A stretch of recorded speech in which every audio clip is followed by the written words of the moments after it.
Hey y'all, Uncle Jimmy here. When you speak for yourself, you're forced to think for yourself.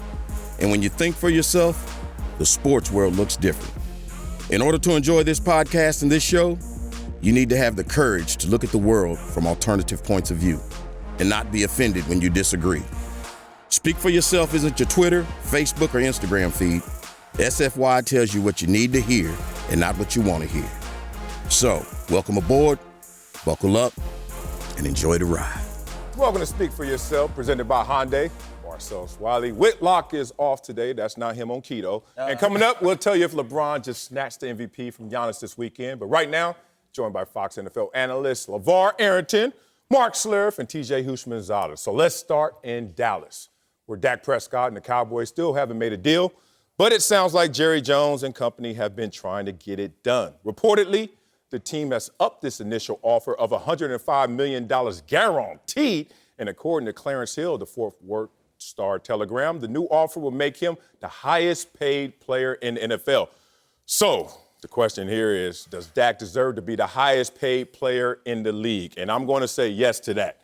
And it's not a talent-based conversation for me.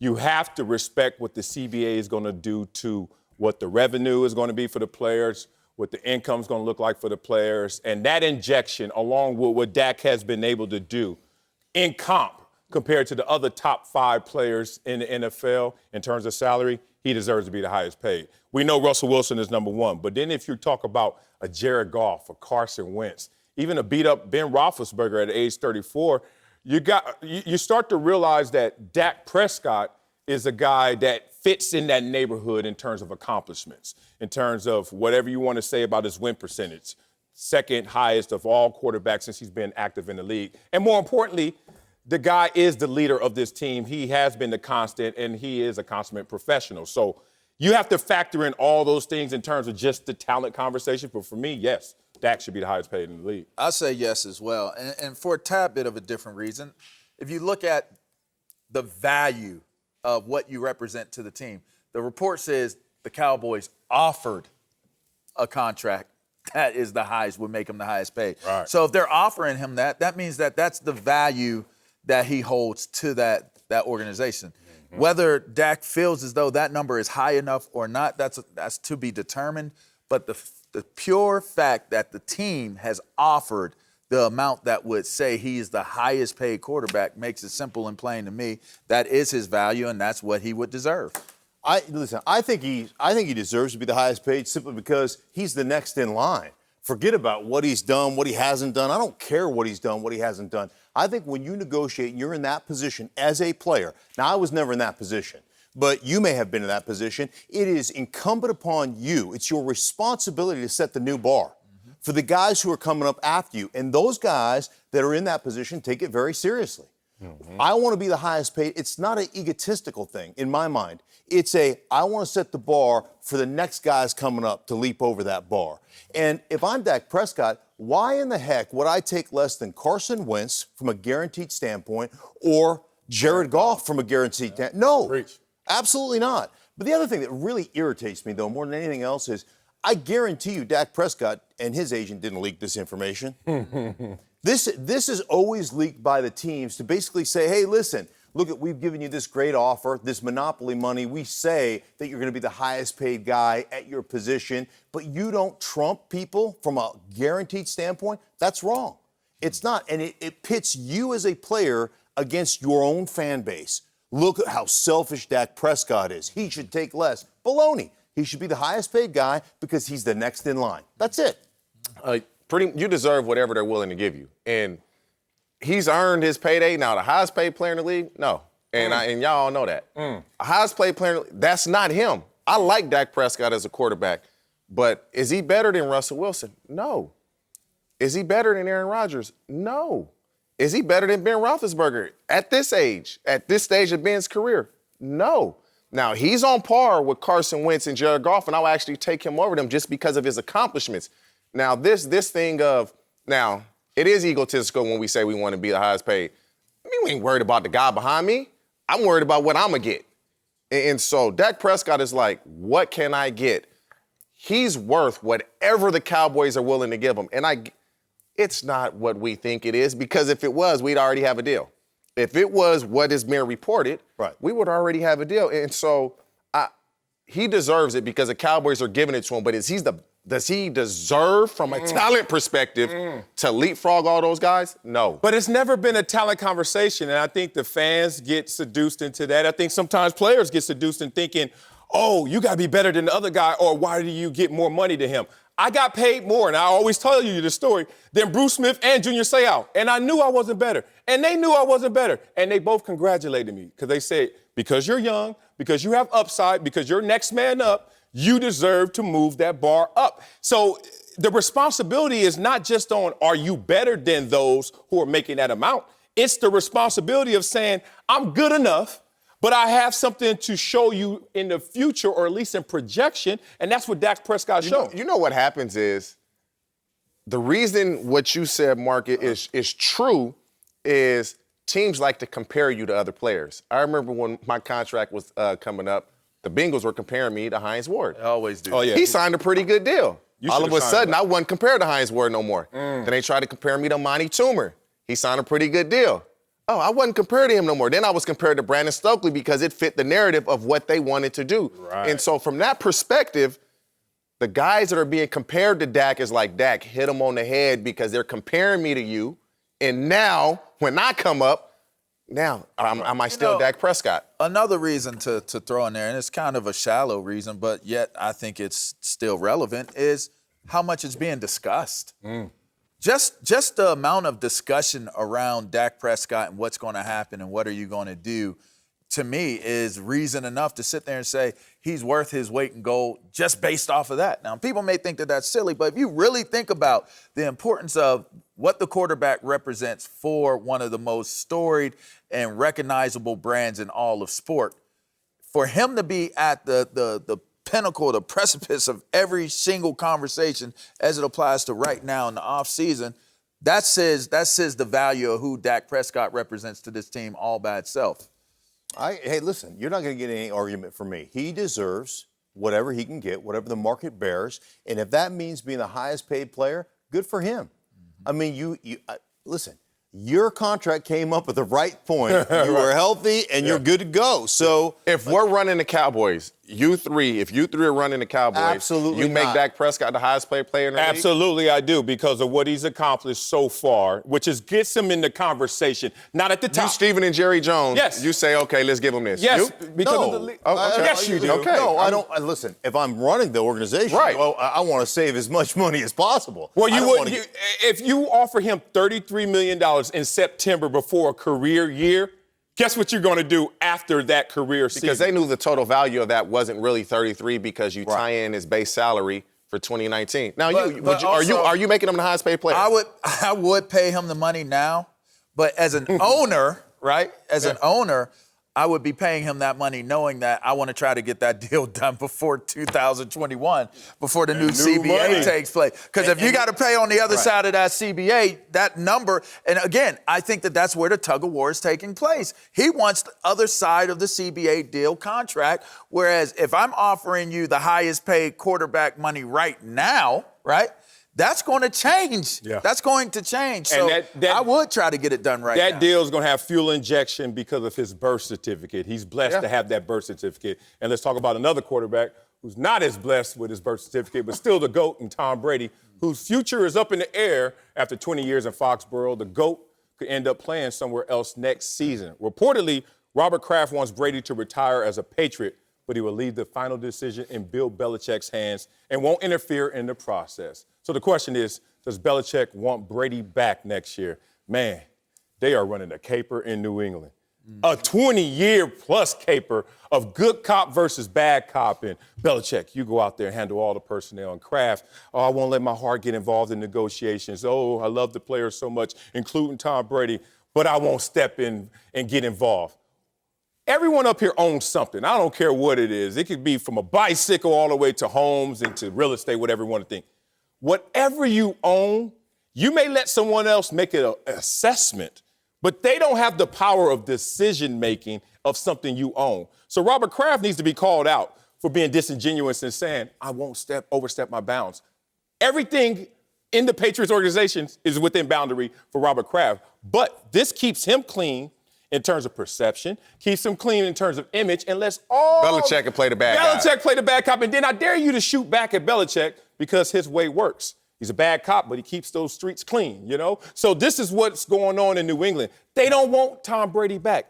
You would never dangle Tom Brady as a free agent if you wanted him back. We just had a conversation about paying Dak Prescott potentially the highest of any NFL player. You get paid when you're worth it to them. When you're not, they let you go out there and test the waters. They're letting Tom Brady test the waters. Take a collective breath, everyone, and realize what that means. They don't really want him back. I don't believe the hype. I'm actually thinking on the whole other side of this. Belichick does want him back. I'm sitting here thinking to myself, how many conversations have come up on who is going to replace Tom Brady? And we're talking about dangling. I have not seen Tom Brady dangled as a free agent. I just seen or have heard the conversations of, are we going to bring him back? Potential suitors, that's dangling. You're hanging them on the rooftop. Somebody else will come grab them. You are always entertaining potential suitors. That is common knowledge amongst any and all players that play that have a contract. I have not seen anything definitive that would say to me that here's who we want. This is why we're going away from Tom Brady, other than just it being about Tom Brady. I really believe in this scenario, the whole pulling the wool over people's eyes situation, the good cop, bad cop thing is really they have no intentions of getting rid of Tom Brady. And I don't care. I know, TJ, you're going to say you got sources and all that. I have no sources. The bottom line is you would give more concrete reasons and detail before parting ways with a player than the ones that have been set forth for Tom Brady. I think Bill Belichick wants to move on. I mean, this is the perfect opportunity to move on in that you're not going to be the bad guy. Hey, Tom Brady wanted to test the free agent market. Tom Brady wanted to feel loved. He wanted to be, to be chased by some other team, right? Yes. And we can move away from that. And now the most iconic player in the franchise's history, the guy that's taken us to 9 Super Bowls and 6 world championships, we could say, hey, listen, man, we loved it. It was awesome. But now, all of a sudden, we're not on the hook for it. He wanted to go. He wanted to be chased. And I guarantee you this, and I say it all the time, but I'll say it again.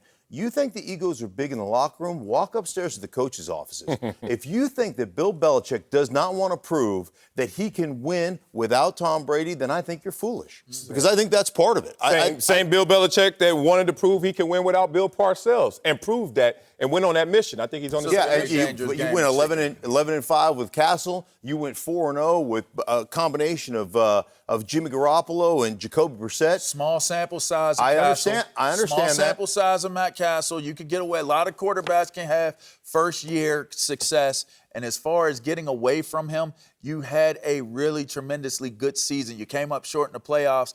I think to make that move right now, just because Tom wants to be suited and looked at and admired from other people outside of Boston, I don't think that that's a good enough way to get out of the way of having Tom Brady, not with the season he had last year. If Belichick wanted Brady back, we wouldn't even be having this discussion. It would be a done deal. We wouldn't have gotten to this point. He wouldn't be a free agent here coming up very soon. It's over. Yeah. And Brady knows it's over. And I've said it here about a month ago. He's not going back to New England, and that's okay. It's going to be uncomfortable for everybody. It's going to be uncomfortable for Brady. It's going to be uncomfortable for Belichick initially. It's going to be uncomfortable for me. Then you move on. Belichick, when they put that clause in his contract and said, we can't franchise it, you don't think he was aware of that? If he wanted Brady back, that clause wouldn't have been in the contract. Thank you. And so there's so many little clues to show you we're going to move on. Right. But we're going to make it look. I don't buy that. And that's why it's a caper. I'm not putting the franchise. What do you mean? You don't put the franchise tag on the greatest football player of our modern day. Why not? Because if you want him back, that's what you do. You don't put the franchise They're so good, tag. they made him fight for something that they wanted. They didn't want to franchise him. In decline, they wanted to shine in this moment. And Belichick is sitting there with the confidence that I took a 6th rounder that everybody forgot about. and turned him into the GOAT. You think I can't have someone with a higher talent base and make that guy something special for this organization? They had a very good football player starting for that team when they brought Tom Brady in. Drew Bledsoe, he had a $100 million man. Tom Brady had a little bit of time, and let's not discount what Drew Bledsoe meant to that time. I don't see the same scenario playing out if they had a guy. And you're saying this guy is in Tom line. Brady back, why haven't they just given him a contract? If you were getting rid of him, where is his replacement? No, where is his replacement? You don't think Bill Belichick has an idea of who he's going to sign? You don't think he has an idea? This is the conversation. This is the conversation. I'm going to do what's best for the football team, what I think is best for the football team. Tom, thanks for calling. I got Andy Dalton online, too. Talk to you later, That was the conversation. How much time did Drew Bledsoe have after Tom Brady showed up? Watch Andy Dalton run up out of Foxborough with his tail tucked between his legs because it will be impossible for Andy Dalton to have the ability to go in there under these circumstances. You might be right about that. And have success. Use your words Boston. against yourself, LeVar. I would never you do saying that. Tom Brady had time. But Drew Bledsoe was the first $100 million man in the NFL. And guess what? How much time did he have after Tom Brady showed up and did his thing on the field? No time. That's how Belichick works. First time. That's the first time. And he turned a six-rounder to a GOAT. He'll find someone else in his mind. It is not realistic to think that Bill Belichick, as brilliant as he has been, to actually redo what he was able to do with the Bledsoe Tom Brady This is going to be so intriguing. No way. Who gets the credit? They I'm go separate ways. I'm with TJ. We wouldn't have this conversation if they weren't ready to say bye-bye. That quarterback is in trouble. Whoever that next quarterback is, he's in trouble. You're in trouble, guy.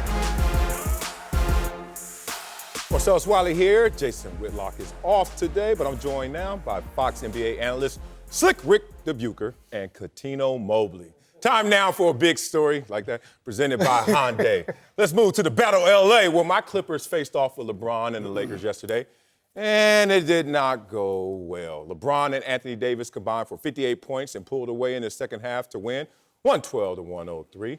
We all know the Lakers have had the best record in the West pretty much all year, and yesterday JaVale McGee declared them the best team in the world. So the question is, should the Lakers be the favorites to win the title? And I will sit up here and do my job objectively and say, yes, they should be the favorites. I think that's where the minds of the masses are gathered. Sure. And as they say, sometimes the masses, the M is silent, if you know what I'm saying. I think it's fool's gold to think that the Lakers are going to win the title. But certainly if you go to Vegas, place your bet on the Lakers, who had a tremendous weekend beating the Clippers and obviously beating the Milwaukee Bucks before the Clippers. Lakers 4-0 since the start of February against top 4 teams in each conference. I got love for the Lakers. They look tremendous. They brought a level of intensity yesterday that the Clippers didn't foresee or match. But that said, we have to remember what this game yesterday was. And I see this Clippers team responding well to events, to big moments, but not necessarily to the mundane. Opening day, everybody's fully loaded, mentally at least engaged into it. We're going to set the tone. Who's the king of L.A.? Clippers win. All right, scrap that. Christmas Day, let's get ready. That's another big event. We're playing on Christmas, prime time. Clippers win. And then March 8th. What the hell is March 8th? That's not a holiday. That's not a big event. That's nothing. Clippers show up saying, I beat you once, I beat you twice. We probably can mail this one again and get it again. I love you. And then the Lakers respond with a playoff intensity that the Clippers have to respect and will match going forward. What Rick, you go, Rick. I'm not going to give you a pass. I tried to take pass it. because of the calendar. We're not doing this. That's not what the result was. Did this game mean more to the Lakers than the Clippers? Absolutely. Yes. They lost 2 in a row. They needed to make a statement. But if I'm the Clippers, and first of all, Vegas has had the Lakers as a favorite for weeks, if not months. So this is not changing just with this result. And ultimately, if you are a betting man, you do want to take the Clippers because the payout is greater because they're not the favorite. So just a little tip there. Okay, that's how you do it? I'm not a gambler, man. Let me tell you something. That's how it works. When you sitting here quoting JaVale McGee, listen, I like you. I love JaVale McGee, but he ain't Socrates, okay? Yeah. He ain't Plato. So I'm gonna leave that one alone. They're quoting Pat Beverly too. Exactly. The same category. Exactly. But check this out. Just to quiet the doubters. Yep. This is what LeBron did. when you named the opening and then you named Christmas, what LeBron was doing was he was trying to get everybody together. So when it was the opening day, if he steals the show, what does that do for AD and the rest of the guys? On Christmas, there was a little inconsistency if he steals the show there. So now, guess what? You're starting to ramp up for the playoffs. So his demeanor is, they already know I got them and they got my back. That's what I'm gonna do. I'm gonna lead by example now. So whatever I'm doing is what it is. Oh, so you're mailing in L's on purpose, just so the guys can feel more There's no powerful. mailing L's. What you're trying to do is get everybody else involved. Now it's March, April, May. You're gonna see that LeBron that I tell everybody about. And as far as the doubters, you know who the doubters are? Me. No, hold on. I love Bradley. Okay, Avery Bradley. He ain't doing that ever again in his life. One second. So guess what? Giannis is not making 5 threes to beat the Lakers back in Milwaukee. Stay in LA, either. brother. Stay focused on LA. No, that's what I'm saying. My point is, when they beat them, Giannis had 5 threes. But we smoked all that, okay, right? Okay, that's done. So Bradley, okay, McGee, Anthony Davis, and Kuzma. That's the believers. You got to make them believe because LeBron already know what he can do. He's trying to help them believe. So all the doubters outside of that, I'm just coming from a basketball perspective. I got to make sure my guys believe that we can do this. Okay, that's fine. But to Marcellus's point, thank you. Is Avery Bradley going to do this again? More important, is he going to do it 4 times in a playoff series? Nope. And if he's not, then who is? Is Kyle Kuzma to give you one? Even if Avery Bradley does give you that, is Landry Shamet going to go 0 from 3-point range? He played 45 games before Sunday's game. 5 times did he not hit at least 1 3. Marcus Morris is a 40% shooter in the playoffs. Is he going to go 0? Those guys were averaging 19 points combined since Marcus Morris got to them.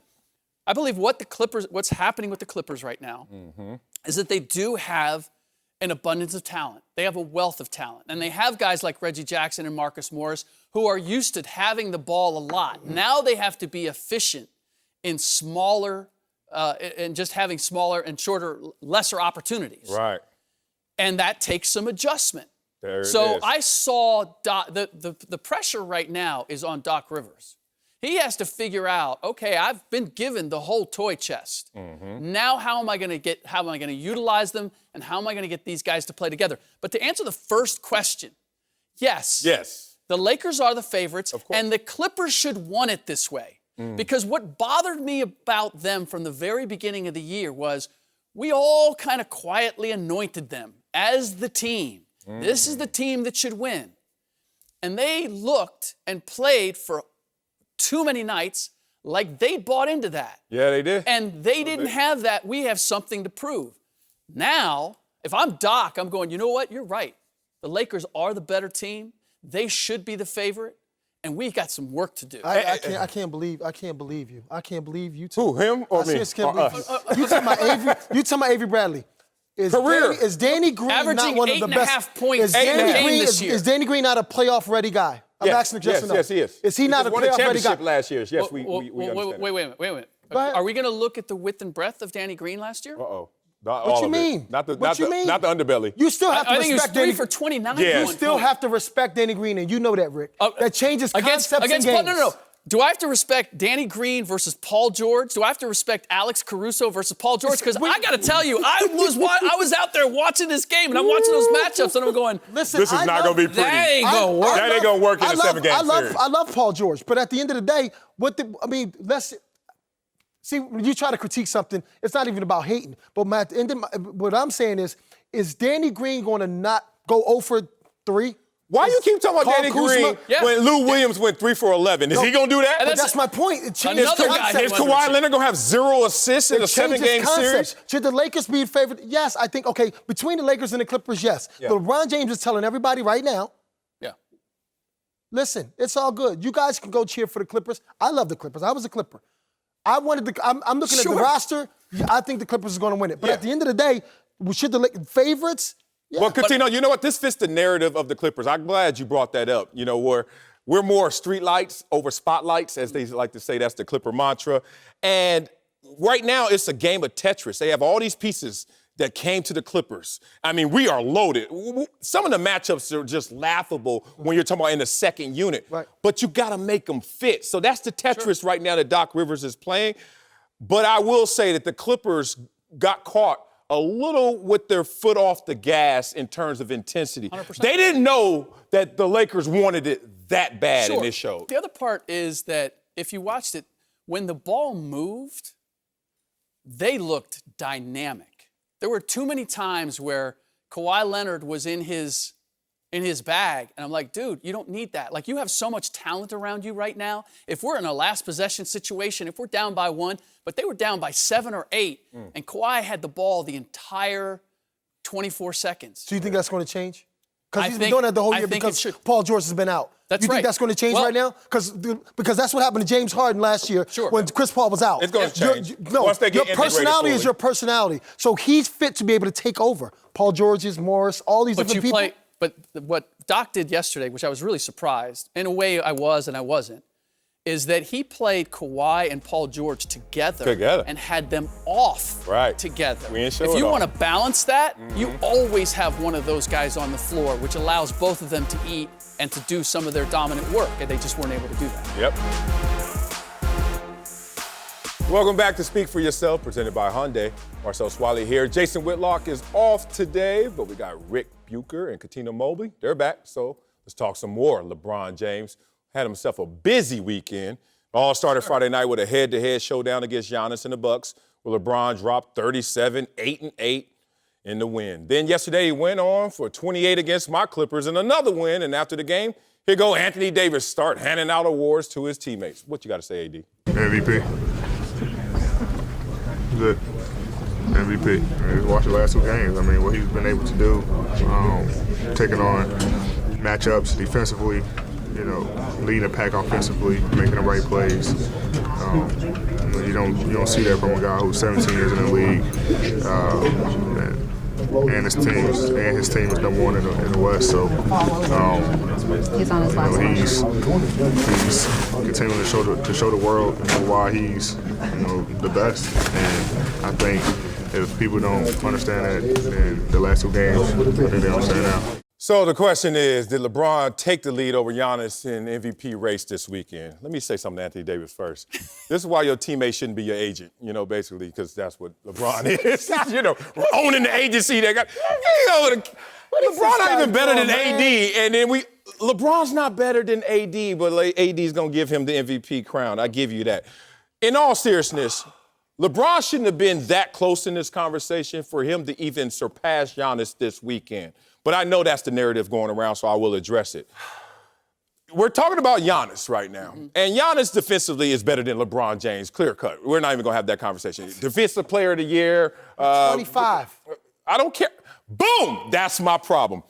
25. And offensively, he's having better numbers than LeBron this year. But, hey, it's comparable. But certainly defensively, he's better, and there's no special teams in basketball. So, therefore, LeBron is not winning.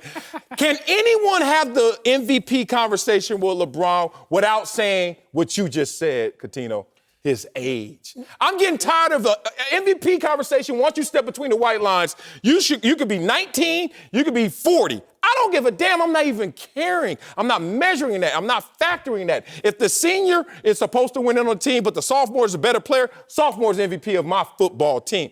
I don't understand this conversation. Well, LeBron is doing this his 17th year. LeBron is doing this. Hey, he's 35. And then all that does is just give the boost to the numbers that are great, but not greater than Giannis. Now, look, I'm not giving him the caveat. The reason that LeBron James, as of right now, is at the top of my MVP ballot today.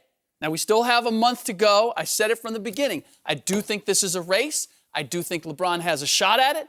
Simply because I look at what we anticipated this team to be, when I look at the collective parts, it's amazing that LeBron James has brought this team together to have the best record in the Western Conference. He did that? And yes, he has. I know you. What? Look, Who came with LeBron this year? I know you're an Anthony Davis stans. I know you are. I know you are. But Anthony Davis is in the perfect position as the number 2 guy who can utilize all of the talent that he has, but he's never utilized his talent to this extent without a LeBron James showing him, this is how we're going to do it. This is how I'm going to fit you into this. LeBron is the architect of, hear me. Rick, can I ask you this? Anthony Davis is the architect. The architect never shows up to the construction site. Rick, can I ask you this? He stands there behind Rick, can I ask you this? And then I want him to answer. I will answer. Go, Coutinho. AD squad when he was in New Orleans. Oh, God. Take LeBron off of this team. Keep the same guys. Yeah. Take LeBron off of this team. That team from AD down. Best team in the record. Best record in the Western Conference. Hold on. Listen to this. The Lakers without LeBron James. You take AD squad that was in New Orleans with Rondo and all them. Is that a better team from 1 to 9? Yes, the New Orleans is. It is. Mm-hmm. It is. So when you have AD come over here, the best player in New Orleans, come over here, right? Because that team over there, y'all ain't even make the playoffs. Y'all made it once.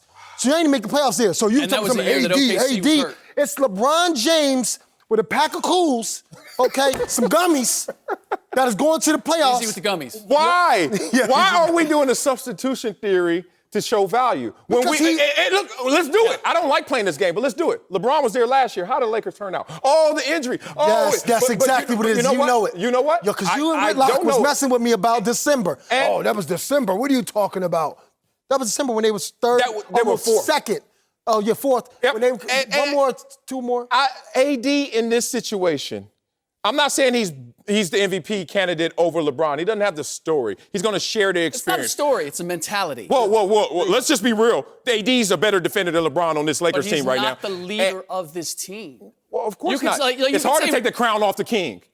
That's the problem. That's why it's a narrative conversation. This is Drew Brees going in the MVP conversation last year that had more story and it had supporting numbers. But it's the story that gets LeBron in this conversation. The problem with AD was right in that clip that we saw. That he's so willing. Oh, hey, no. LeBron's MVP. He concedes so easily. To his agent. Well, I don't think it's just the money factor. Okay. I think it's his personality. He's a great talent. That's exactly what it is. But he's not the driving force of any team. He wasn't the driving force of the teams in New Orleans. I respect was he the most that. talented? I respect that, but we're forgetting Giannis should be the front runner. Giannis, without Giannis, the Bucks went to Phoenix, and what happened? This is the Took problem. an L. This is the problem that I have with that, and I don't want to be a victim of recency, but when I watched Friday night's game, there was clearly a mano-a-mano. Let me show you what I can do with my Exactly. game. Oh, two possessions. No. No. Layups. No. Whole game. A fall-down layup. I don't mean Whole one-on-one. I mean when Giannis had the ball and had to create something against their set defense, he couldn't get anywhere. They ended up giving the ball to Chris Middleton and saying, not make a shot. Chris Middleton, go try to get something for us. Giannis even saying, they're everywhere, they're long, they're physical. His inability. He's saying that. This has always been my issue with Giannis, and it's the part that, look, at 25, it goes the other way. I'm going to give him the caveat that at 25, he will develop this ability. But I can't give him the ball against a set defense like I can with LeBron, where LeBron is going to create a problem that he's still the willing passer, but he's going to create a shot for somebody else. Giannis does not know how to do that against a top-flight defensive team. When you're playing up and down, when he can go downhill, Totally agree. then he's at his best. Okay, I will say this, full transparency. I think what's happening here is there's a lot of debits occurring to Giannis because of his playoff woes last year at the end, and some credits given to LeBron just because of age and how long he's been in the league and expectations of a 35-year-old producing those numbers. And not everyone was that impressed with LeBron yesterday. Thank you. My guy, Patrick Beverley, spent some time guarding the Lakers star, and after the game, he didn't shy away from taking a shot at the king. Get him, Pat. Can you describe the challenge it is defensively when LeBron... No challenge. Well, particularly the end of the game... No challenge. Can you describe what it's like as a defender to when he tries to force the switches with the guard? Question here is, do you like Beverly taking a shot at LeBron? Clipper fan in me. I can't wait. What? I don't like this. I don't like this because he phrased it poorly. But he actually has a point that I want to try and help decipher for everyone out there. I had a coach twice tell me this. There's a difference between what's difficult and what's hard.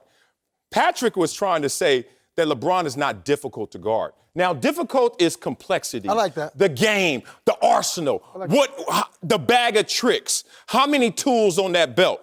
LeBron is not difficult to figure out. It's kind of narrow compared to, let's say, a James Harden or Kevin Durant and others like that.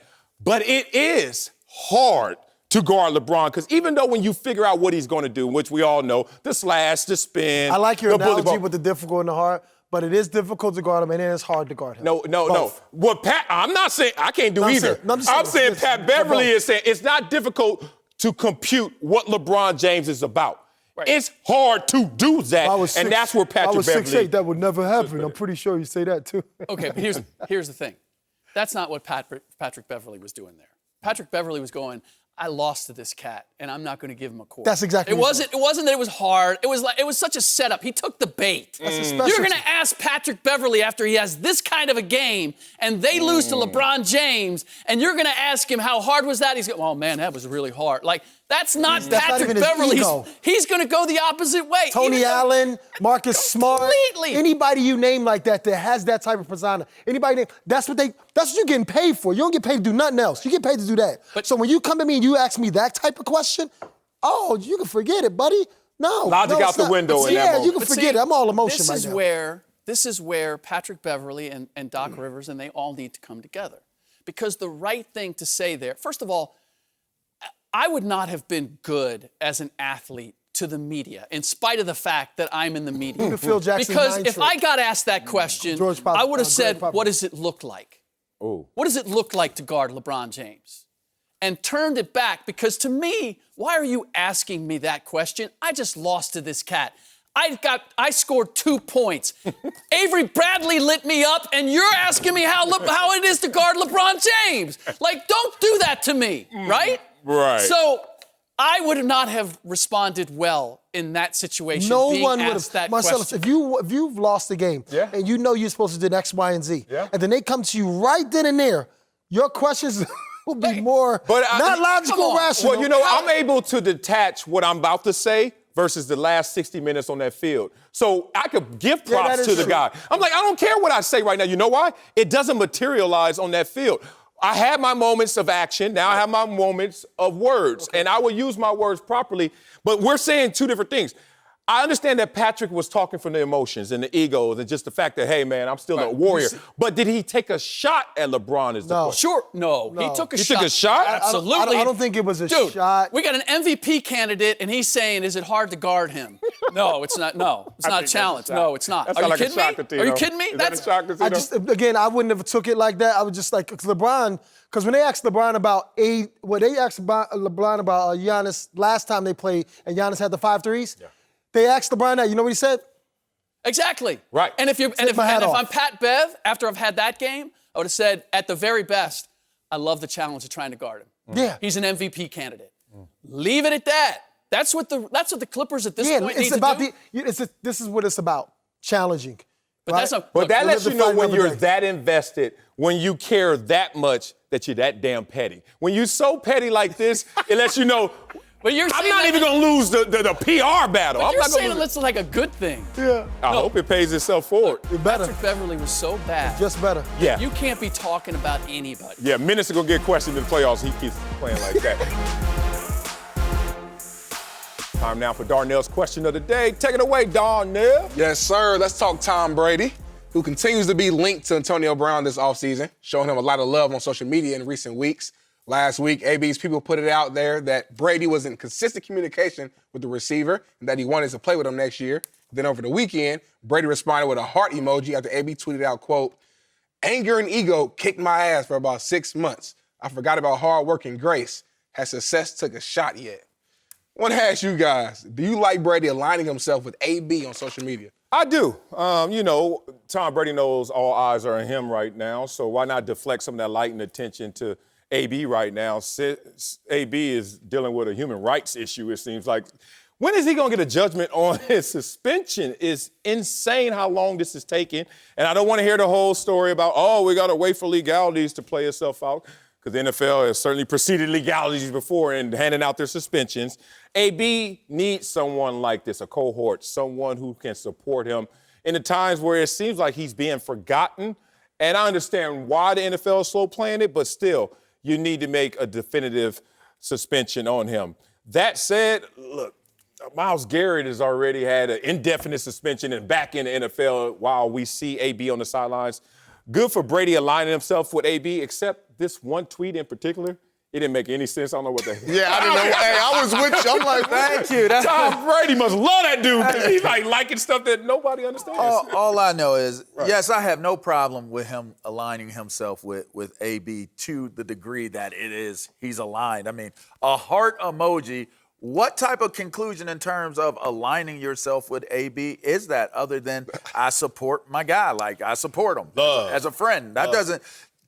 You don't draw definitive conclusions off of him retweeting his statement and putting a heart there. Like, I love what you said, AB. I think you're a cool person. If he's being someone that gives AB a little bit of direction, a little bit of support, I don't see there anything being Need wrong. to direct him to a dictionary. The hell are you writing, AB? I mean, for me, I like it as well. And I've said it, they're going to play together, or at least that's the plan, is they want to play together next year. And so he's just letting AB know, you still got my support.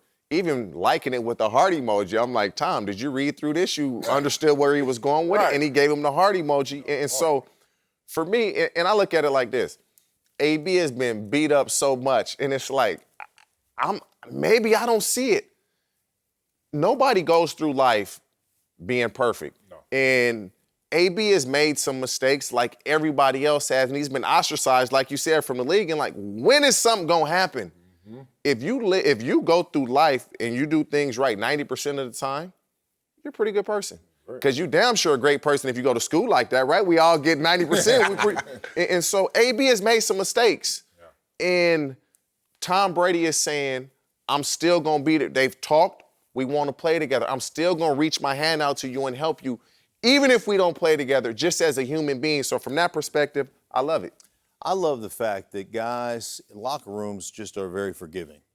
And, you may be the village idiot, but you're our village idiot, and we're going to support you. And that's kind of how locker rooms operate. And I love the fact that Tom Brady is like, hey, man, I'm there. I'm going to support you. I'm going to help you, walk you through this thing. I want to play together, all those different things. So I think that part is the special bond that players have for one another. And we've all been in the locker room with a guy that needs that help, right? The guy that you're assigned to babysit. And that's why football is the greatest game out there. Amen. You get a guy from Liberty City in Miami, and you get a Tom Brady from up Northern California, and the one thing in common is football. Without football, would we have come in contact with each other? Would we have this type of bond, or will we be able to even form this type of bond? Mm-hmm. And TJ, you said the plan is for them to play together. What abrupts that plan? What stops that plan? What interrupts it? Only thing that I see interrupting is if AB doesn't get reinstated. If teams already know, they know Brady wants to play with AB. And Brady wants AB because Brady knows AB's going to make me look good and vice versa. The only way would be Roger Goodell in the NFL not reinstating him and allowing him. Every roster I got one other. The Raiders. If Brady goes to the Raiders, would the Raiders have AB back? Do you remember what Mike Mayock said a couple weeks ago? At this point in time, I think. Yeah, I remember that thing. And so that, to me, it shows me it opens a door like, I really don't want this. Could every roster absorb Tom Brady and AB? The Chargers, to me, seem like the leader in the clubhouse in terms of roster construction. It's going to have to be conditions. It has to be conditions, and you're already on strike, as you would say. Anything else, that's it. And so it's going to come with conditions, but I believe any team, you would take him. You would take him. Darnell, did anyone win the XFL Super 6 contest this weekend? Yes, sir. We want to give a huge congratulations to all the fans who walked away with some cash this weekend. And before the games kick off next weekend, be sure to download the Fox Sports Super 6 app and play for free for your chance to win. Joined again by LeVar Arrington, Mark Schlereth, and TJ Houshmandzadeh. Let's move to Kansas City. Maybe that's where Whitlock is. Where Patrick Mahomes took care of business on the field this year.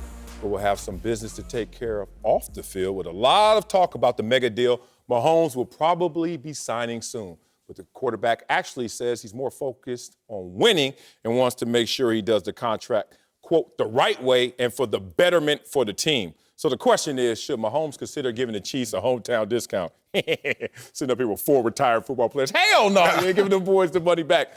Can we stop with this conversation of, if I hold back some of my money, then they're going to have more money to spend on other, and we're going to have a better team. I keep reminding people, that we just watched the Super Bowl with the 49ers and the Chiefs. Who spent the most money in the NFL last year?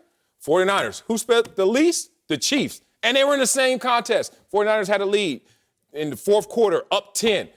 You can play it cheap. You can play it expensive. You still are going to have the opportunity to play and win it all. So, one, I would never give back money. These owners are making too much money. You know how much the owners make before we even kick the ball off in revenue sharing? $274.3 million per ball club before you even kick the ball off. They shared that. And now the players are saying, oh, no, my game is this blank canvas, and I've painted this fine art. But you know what? Before I want to know full value of it, let me cut these edges off and then hand it to you. Are you paying for that? Mahomes, they won't give you the money back if you don't reach the Super Bowl, if you start to regress, if you show any signs of weakness. They're not going to take care of you. So why are you taking care of them in the height of your powers? Get all you can, young man. Mahomes says he wants to do the right thing in terms of having longevity of success and winning.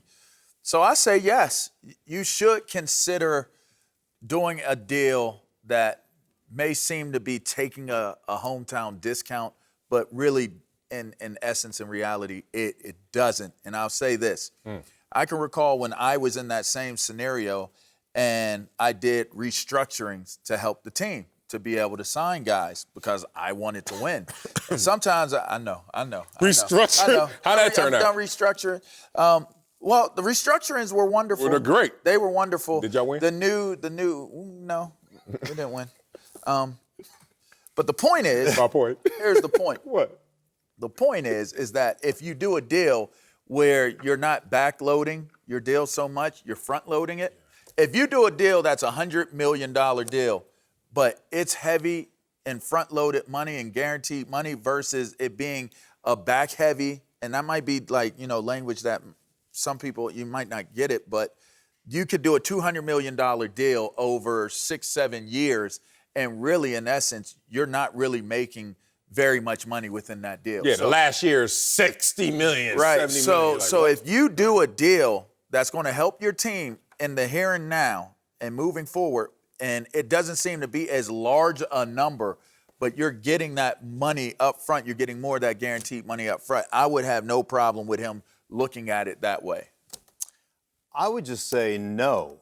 Why? Okay, let me ask you this. Why is it all of a sudden the player's responsibility to manage the organization's cap for them? Truth. Why is that? Why is it their responsibility? He owes them nothing. Do your job, manage your own cap. He should get as much money he can possibly get. You look at both these teams that were in the Super Bowl, between San Francisco and between the Kansas City Chiefs, I believe there were 26 total free agents on their team. They treat us like this bar I used to hang out in Alaska when I was growing up in Alaska or in college in Alaska called Chilkoot Charlie's, where we cheat the other guy and pass the savings on to you. Like, they want you to operate that way. Hey, man, we're going to have to cheat you a little bit because we got to take care of all these other players. And how are we going to win? 26 total free agents on those rosters combined.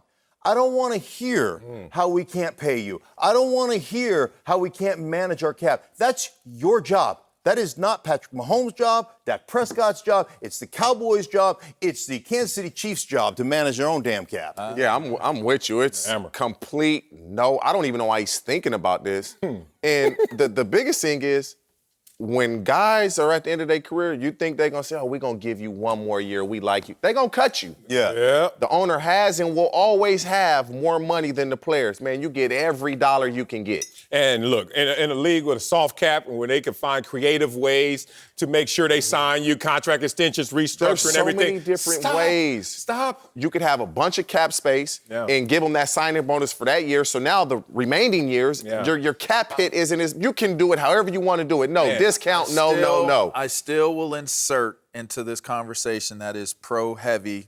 Heck no, and I get that. I still will insert there is some value to wanting to have better players around you because I was in a situation where I saw... You just got to draft well. Draft well and pay well upstairs. It sounds good, but again, if you find yourself in a position where there's a guy out there, like I remember for me, it was Lavernius Coles. and Santana Moss. I wanted Lavernius Coles and Santana Moss on our team in the worst way because I knew they could improve our team.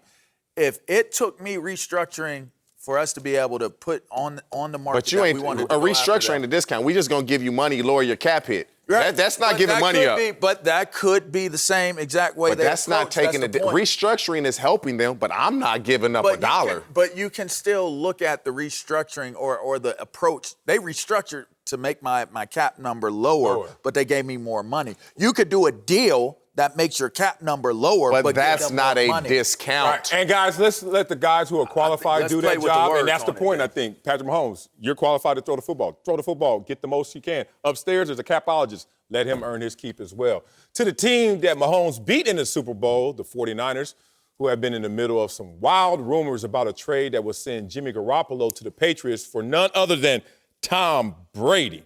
Well, not everyone is buying it, with San Francisco running back Jeff Wilson saying the whole story is ludicrous. But the question here is, it's ludicrous. Which quarterback will give the 49ers the best chance of winning the Super Bowl? Tom Brady or Jimmy G? Boy. Oh, man, good Lord. It's Jimmy G, right? Like, who in the hell is... y'all remember the 49ers before Jimmy G got there? They won 2 games. Then he got there, they won the 5 straight. Then he comes back the next year, they get hurt. They win 4 games. So two before I got here and 4 without me. And then the first year starting, full year. Oh, we just go to Super Bowl when we lead in the fourth quarter. And now you're trying to say, no, let's upend this and go with the 43-year-old who could come in here for a year, 2, 3 years, whatever it may be. And he's going to be an upgrade. There are tangibles and there are intangibles. And look at Tom Brady. The tangibles don't qualify in the same category as Jimmy Garoppolo. Jimmy Garoppolo is a better talent right now than Tom Brady. And then the intangibles, you're talking about how he fit into this locker room. And for whatever reason, they had a good roster that got great with Jimmy G under the center. I'm keeping Jimmy G as my quarterback, and I don't see that Brady's being an upgrade. He's not a problem. It is Garoppolo. And I feel like this picture is being painted as though Garoppolo is a problem. This team you mentioned having the lead in the fourth quarter. They not only had the lead in the fourth quarter, they had a 2-digit lead with less than 8 minutes remaining in the game. What would we all say was the strength of the 49ers team this year? Defense. Their defense. With less than 8 minutes left on the clock and you give up 2 touchdowns, I am not going to place that blame at Jimmy Garoppolo's feet and say, we'd have a better chance of winning the Super Bowl. If Tom Brady was in the game, we'd have won the game and different things like that. Did Garoppolo miss a couple plays at the end? Sure. Did he need to have to make those plays in order for him to be respected? I don't buy that. I don't buy it at all. I think in this scenario, Garoppolo has been a very major piece of why this team, as you've mentioned, is winning games. I would not want to disrupt that, making it to the Super Bowl. He has been a major piece. There's no question about it. I will tell you, if he makes those throws, they win that game. Agreed. There's no question about that. And there's probably 5 or 6 throws in the late third quarter throughout that fourth quarter that he misses. 5 or 6 reads, 5 or 6 throws that he misses. They win that football game. Would Tom Brady make those throws? If you look at the past history, probably. I think the one thing that you have to understand, though, is how much the 49er quarterbacks are under center versus how often Brady is under center now.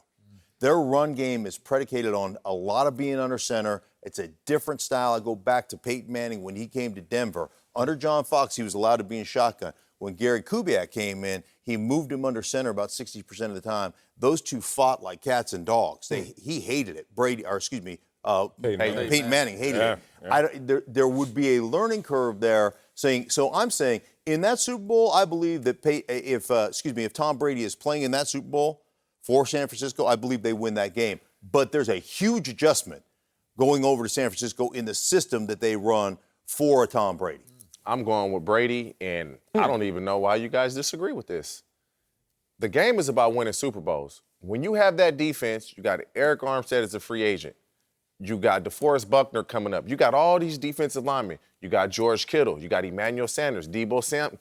These guys going to come up. Will Brady make that throw to Emmanuel Sanders in the fourth quarter? We all will probably say yes. And are you mortgaging your future? Probably so. every 49er fan will say, if I can win a Super Bowl, I'm okay with that. Kyle Shanahan, I get your point. Kyle Shanahan is good enough as a coach where he can say, okay, we'll make this work. Under center, shotgun, we'll figure out schematically how we want to play this. But if it's about winning Super Bowls and getting to the top of the top, yeah, he took you to the Super Bowl. But there are 18, 19 games before that. Like, 43-year-old. I'm glad you touched on that. Like, good Lord, y'all act like we just going to start at the top of this went mountain. all the way to the third quarter and made this man miss them reads and them throws. Thank you very much, Marcellus Wiley, for bringing us back. There? How are we going to get there? So you don't believe Brady can get you there? Not the same. He didn't get him there this When year. you He had the same type of team. Losing to Tennessee at home. When you have the type of team that the 49er, I get it. They're loaded. Offensively and defensively, they're good. That run game is so complex that it makes it. They're loaded at quarterback, too. Who's that? The young Jimmy G, the guy who used to be the highest paid. They loaded at quarterback, but how many times did he throw the ball in the playoffs? He would have been the MVP how many times of that game. How many times? The Super Bowl. You know you're going to need your quarterback when it matters, but you play Green Bay and you blowing them out. You don't even give them any confidence. You keep running the ball. Wait a minute. Tom Brady wins the Super Bowl, but he throws more interceptions and touchdowns, and we gloss over that. Jimmy G actually plays well in the Super Bowl, but loses. We're going to say Jimmy G's the problem. Let's put it in perspective, though. Just look at the rosters and the guys that Jimmy G's playing with skill-wise, and you look at what Brady, it's a huge difference. And that's a huge difference. Yes. That's a huge difference. But they don't have... We're going with Jimmy Garoppolo. Yeah. Woo! Welcome back, Marcellus Wiley here, Slick Ricky Conversation we were just having. I know, we're excited for this one. Catino Mobley. Let's move to Draymond Green. Let's get this beef going. Who has had a pretty rough year on the court, and now it's getting rough off the court with Charles Barkley mocking the Warriors star all season for racking up triple singles. This year, not surprisingly, Green fired back at Chuck over the weekend. Barkley should stop before I go take his job, though. So I can do that well, too. He already ain't make enough money playing, so he need that job. He should stop talking to me. I like to, tendency to end people. So he should stop before I take his job. If he keep talking, I'll take it soon, sooner than he thinks. So yeah, he probably should be quiet. He also can't talk basketball with me either. Not smart enough, not qualified. No rings, can't sit at this table. So the question is, whose side are you on, Barkley or Draymond? I've been in the media 13 years. About my third year, I remember being on air, and I said, y'all better look out. We're sitting here in this nice air-conditioned studio, taking a lot of shots at a lot of players. Sooner or later, I don't know when this industry is going to shift, but they're going to take the silencers off and start shooting back, and y'all going to hear it and feel it. So props to Draymond for engaging in something I predicted a decade or so ago. That said, Barkley wins this beef. Barkley hit him where it hurt. He hit him with a bullseye. And they say in comedy, it's not funny when you get a bullseye. You can't call the fat person the fat. And he got Draymond to the point where, you know why I know Draymond's affected? Because Draymond didn't even come back at Barkley in the same lane that Barkley's coming at. Triple singles is a thing. Triple singles. It's very emotional. It's also, well, let's talk about all these other things that really don't play into why am I clowning you in the first place, which is about triple singles. A lot of guys in the locker room, when they're losing the joke, we bagging on your suit, we bagging on your shoes, we killing you. Oh, I got more money than you. Oh, you lost. Right. Not won because you took the conversation elsewhere. So are you going to bag on your teammate after you've just been shredded or you've lost 9 games in a row? Are you going to start talking bad about his suit? No, that's not probably the time. not the time to do it. That's at the heart of this. We just talked about Patrick Beverley being asked a question about LeBron and how he responded. To me, this is the same with Draymond Green. You're coming at me on triple singles. Do you see who I'm playing with? Do you see what we're going through this season? We've had this great run of 5 years, and now I'm trying to get it done with guys that are not anywhere close. But aren't your numbers supposed to be better when you have nothing around you, if you're the man? Yeah. But here's the thing. Yeah. Draymond has never pretended to be the man. That's why I'm on Draymond's side on this. And I know both of these guys. And Chuck is funny and entertaining, and he'll take shots at everybody.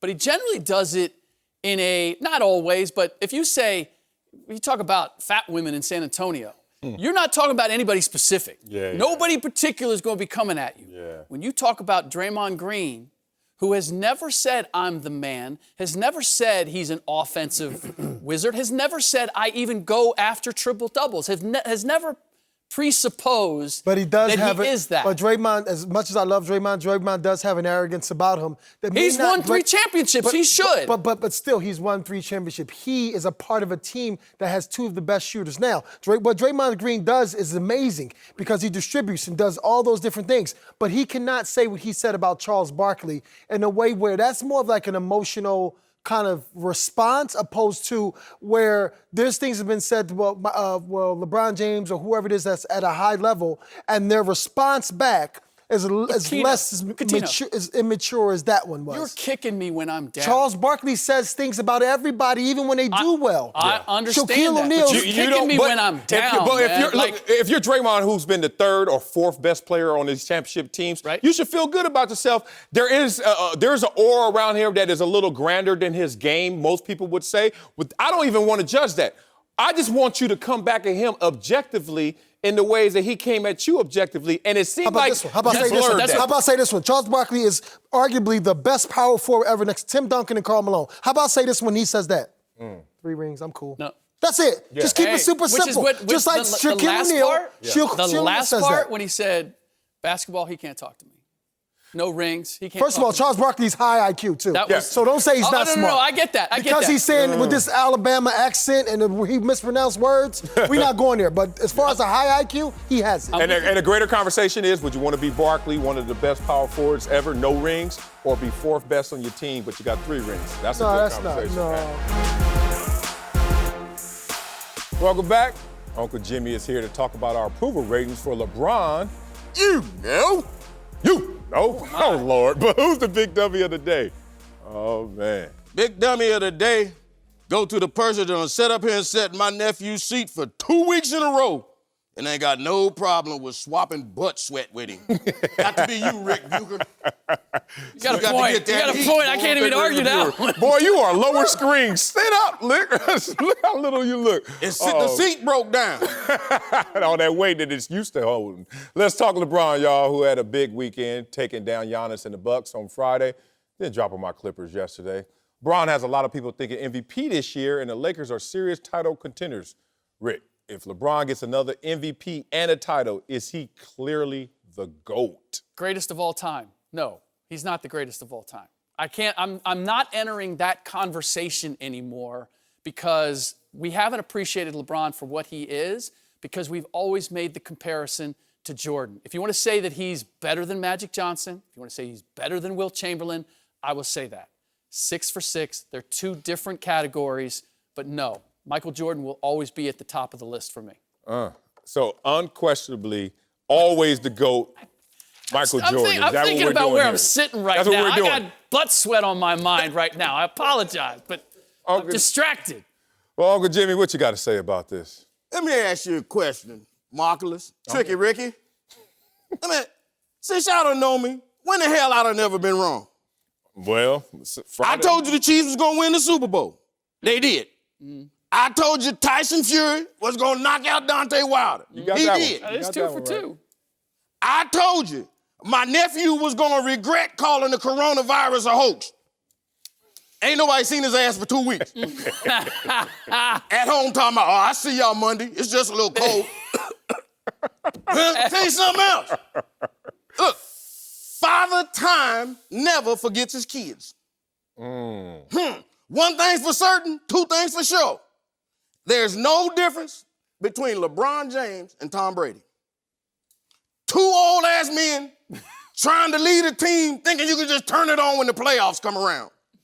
And both of them gonna complain they ain't got the weapons to complete the task. Now, before you holler Anthony Davis, I'm about to. I'm gonna tell you, he ain't nothing but a tall-ass version of Keneal Harry. Ready? Ready? No way. Remember, Tom Brady thought Keneal Harry was gonna be his missing piece. Yeah, right. Just like LeBron thought that AD was gonna be his missing piece. Hey, Brady even tried to bring back Antonio Brown. Hey, ain't no different than LeBron trying to bring back J.R. Smokey Smith. It ain't gonna matter. It ain't gonna make a damn. Look, just like the New England Patriots had Patrick Mahomes and the Kansas City Chiefs waiting in the wings. Hey, the Lakers got Kawhi Leonard and the Clippers sitting right there licking their chops, looking like my nephew at a Popeyes drive-thru, waiting on the playoffs, huh? There it is. All right, then. Oh, man, you ain't never lied. And you said music to my ears talking about them Clippers like that. That's Look, it, baby. Rebuker, I got them at 79 All-Star level, creeping up. Look, Wow. I know. Well, then you just said he's not the GOAT, so why should I put him at the GOAT? The internet has him at the GOAT status. GOAT status. I bumped him a 67.9. point from where I had him at the beginning of the year because obviously he leapfrogged Giannis with AD on his back. And then I gave him an extra 2 points. Well, that's it for elsewhere. us.